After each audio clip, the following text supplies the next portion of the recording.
Corona ఈ పేరు వింటేనే ఇప్పటికీ వెన్నులో వణుకు పుడుతుంది. ప్రపంచ దేశాలకు కంటి మీద కునుకు లేకుండా చేసిన ఈ మహమ్మారి లక్షల మంది ప్రాణాలు బలిగొంది. కోవిడ్ సృష్టించిన విపత్తు నుంచి ప్రపంచం ఇప్పుడిప్పుడే కోలుకుంటోంది. కానీ అంతకు మించిన పెను విపత్తు ఒకటి పొంచి ఉందని అంటున్నారు హెల్త్ ఎక్స్పర్ట్స్. ఈ వైరస్ కరోనా కన్నా డేంజర్ అని అంటున్నారు. ఈ వైరస్ సృష్టించే మానవాళి కోలుకోలేని దెబ్బతింటుందని వార్నింగ్ ఇస్తున్నారు.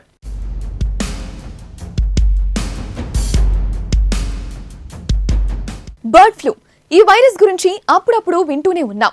పక్షులకు, ముఖ్యంగా కోళ్లకు వచ్చే ఈ వ్యాధి ప్రాణాంతకమైనది.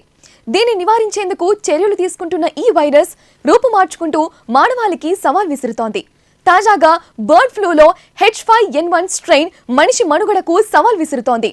ఇప్పటి వరకు ఈ వైరస్ కేవలం పక్షులకే పరిమితం అనుకుంటే ఇప్పుడు కొత్త వేరియంట్ మాత్రం మనుషులతో పాటు ఆవులు, పిల్లల తదితర జీవులకు కూడా సోకుతోంది. పక్షులతో పాటు ఇప్పుడు జంతువుల నుంచి మనుషులకు వ్యాప్తి చెందుతోంది. మనుషుల్లో ఈ వైరస్ వేగంగా వ్యాప్తి చెందడంతో పాటు అంతే స్పీడ్గా మ్యూటేషన్ చెందుతుండటం మరింత ఆందోళన కలిగిస్తోంది.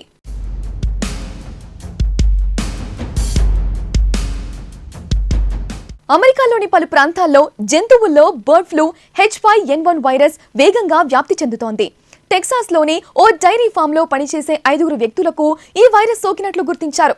మరో 6 రాష్ట్రాల్లో 12 డైరీ ఫామ్లలో ఆవులు, టెక్సాస్లో 3 పిల్లలు H5N1 బారిన పడ్డారు. కొత్తగా రూపాంతరం చెందిన ఈ వైరస్ మరో మహమ్మారిగా మారడం ఖాయమంటున్నారు పిట్స్బర్గ్ యూనివర్సిటీకి చెందిన bird flu research doctor Suresh Kuchipudi. ఇది కరోనా కన్నా 100 రెట్లు ఎక్కువ డేంజర్ అని హెచ్చరిస్తున్నారు.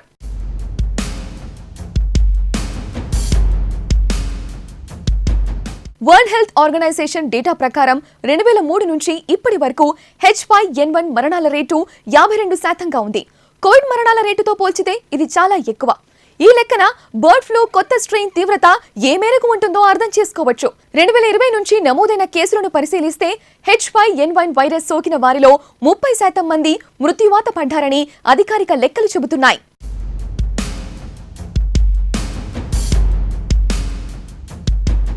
బర్డ్ ఫ్లూ ప్రభావం కేవలం ఆరోగ్యంపైనే కాదు, ఆర్థిక వ్యవస్థలపైన పడుతుందని ఎక్స్పర్ట్స్ అంటున్నారు. ముఖ్యంగా డైరీ, పౌల్ట్రీ ఇండస్ట్రీలపై దీని ప్రభావం ఎక్కువగా ఉంటుందని చెబుతున్నారు. ఆవులకు వైరస్ సోకడం వల్ల పాల సప్లై, ఈ వ్యాధి బారిన పడిన కోళ్లను చంపేయడం వల్ల గుడ్లు, చికెన్ ఉత్పత్తి తగ్గిపోనుంది. ఫలితంగా వాటి కొనుగోళ్లు, ఎగుమతులు తగ్గి ఇది ఆయా పరిశ్రమల ఆదాయంపై ప్రతికూల ప్రభావం చూపే ఛాన్స్ ఉంది.